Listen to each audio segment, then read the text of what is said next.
오늘 함께 짚어볼 내용은 분쟁 29일차, 말 그대로 벼랑 끝에 선 중동의 상황입니다. CNN 큐르크의 보도를 바탕으로 단 하루 동안 전황이 얼마나 긴박하게 돌아갔는지 자세히 들여다보겠습니다. 네, 벌써 29일째입니다. 미국, 이스라엘, 이란, 이 세 나라 사이의 분쟁이 계속되면서 긴장감은 정말 최고조에 달한 상황이에요. 그리고 바로 이 29일째 되는 날, 상황이 정말 여러 전선에서 동시다발적으로 아주 극적으로 악화됩니다. 자, 그럼 2026년 3월 28일, 이날 중동에선 대체 무슨 일이 있었던 걸까요? 이 결정적인 딱 하루 동안 벌어진 공격들, 또 새롭게 등장한 세력들, 그리고 오고 갔던 어떤 전략적인 경고들이 있었는지 지금부터 하나하나 짚어보겠습니다. 이날 사건의 가장 핵심적인 부분은요, 역시나 주요 당사국들, 그러니까 이란과 미국, 이스라엘 사이에 오고 간 직접적이고 아주 강력한 공격이었습니다. 먼저 이란이 이스라엘의 심장부를 직접 타격합니다. 30분도 안 되는 짧은 시간 동안 무려 2차례나 보복 공격을 감행했는데요. 이 공격은 이스라엘 중부와 남부 지역을 목표로 했고요. 수도인 텔아비브에서는 아주 강력한 폭발음이 계속 들렸다고 합니다.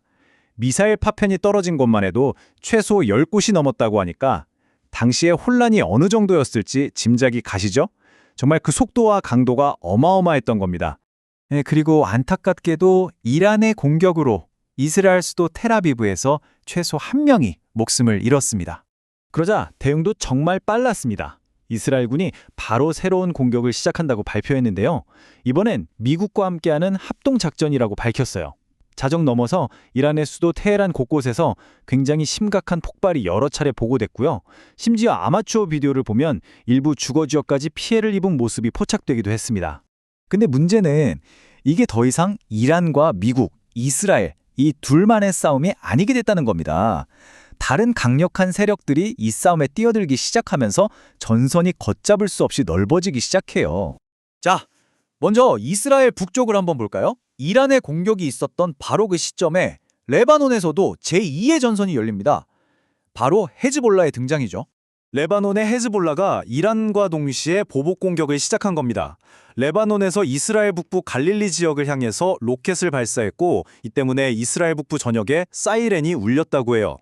헤즈볼라 스스로 밝히기로는 이날 하루에만 최소 48번의 개별 공격을 했다고 주장했고요.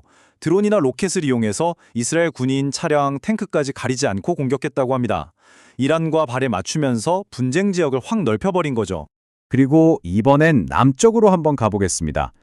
저 멀리 예멘에서도 또 다른 주요 세력이 움직이기 시작하는데요.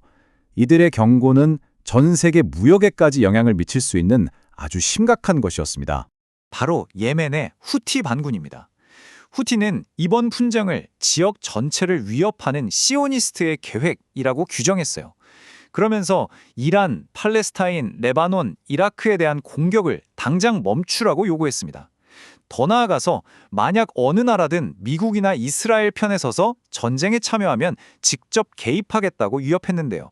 특히 홍해를 이용해서 이란을 공격하는 일은 절대 용납하지 않겠다고 콕 집어 경고했습니다. 자, 이게 왜 중요하냐면요. 분쟁이 이제는 전 세계의 핵심 해상 수송로인 홍해로까지 번질 수 있다는 아주 위험한 신호이기 때문입니다.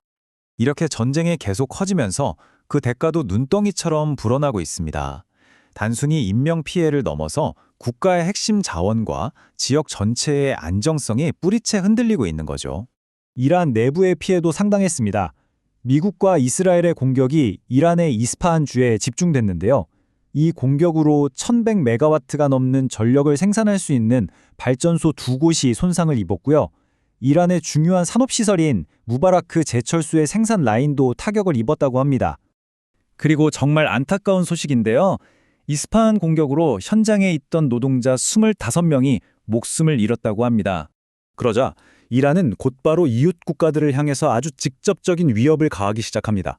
그들의 경제, 산업의 심장부를 겨냥한 거죠. 이게 정말 노골적인데요. 이란의 반관영 통신사가 아예 표를 만들어서 공개를 했습니다. 보시는 것처럼 사우디아라비아, 아랍에미리트, 카타르 같은 주변 6개 나라의 핵심 철강 회사들 목록이에요. 이 회사들을 다음 공격 목표로 삼을 수 있다는 사실상의 살생물을 공개한 셈입니다. 여기에 이란 혁명 수비대의 한 사령관이 쐐기를 박습니다. 이번에는 눈에는 눈으로 갚지 않을 것이다. 기다려라. 아주 섬뜩한 경고죠.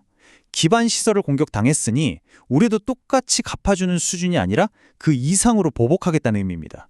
한편 이 격렬한 공방 속에서 세계 최강이라는 미군조차 부담을 느끼기 시작했다는 소식도 들려옵니다. 워싱턴 포스트가 보도한 내용인데요. 국방부 내에서 우려가 커지고 있다는 거예요. 바로 토마호크 순항 미사일 재고가 바닥나고 있다는 걱정입니다. 이 토마호크 미사일이 이런 장거리 타격 작전의 핵심 무기거든요. 자, 그럼 다시 한번 정리해 보겠습니다. 이 모든 일이 벌어진 단 하루, 이 격동의 하루가 전체 판도에 어떤 의미를 던지는 걸까요? 정리하자면 분쟁 29일 차에는 정말 많은 일이 있었습니다. 이란과 이스라엘이 직접 미사일을 주고받았고요. 레바논의 헤즈볼라가 끼어들면서 새로운 전선이 열렸죠. 남쪽에선 예멘의 후티 반군이 홍해를 위협하고 나섰습니다. 이란은 주변 6개 나라의 경제적 위협까지 가했고요. 그 과정에서 수많은 사상자가 발생했고 양측의 핵심 기반 시설도 파괴됐습니다. 그러니까 단 하루 만에 이 분쟁은 그냥 1대1 대치에서 벗어나서 여러 전선이 얽힌 복잡한 전쟁으로 또 세계 경제까지 위협하는 그런 상황으로 번져버린 겁니다. 이렇게 새로운 세력들이 계속 등장하고 새로운 위협이 터져나오고 교전 규칙마저 시시각각 바뀌고 있습니다. 이런 상황에서 진짜 중요한 질문은 분쟁 29일 차에 무슨 일이 있었나가 아닐지도 모릅니다. 어쩌면 진짜 질문은 바로 이것이겠죠. 과연 30일 차에는 또 무슨 일이 벌어질 것인가? 이 급격한 확전으로 중동 전체 그리고 전 세계가 말 그대로 벼랑 끝에 서 있습니다. 모두가 숨을 죽이고 다음 날을 지켜보고 있는 거죠. 오늘 준비한 이야기는 여기까지입니다.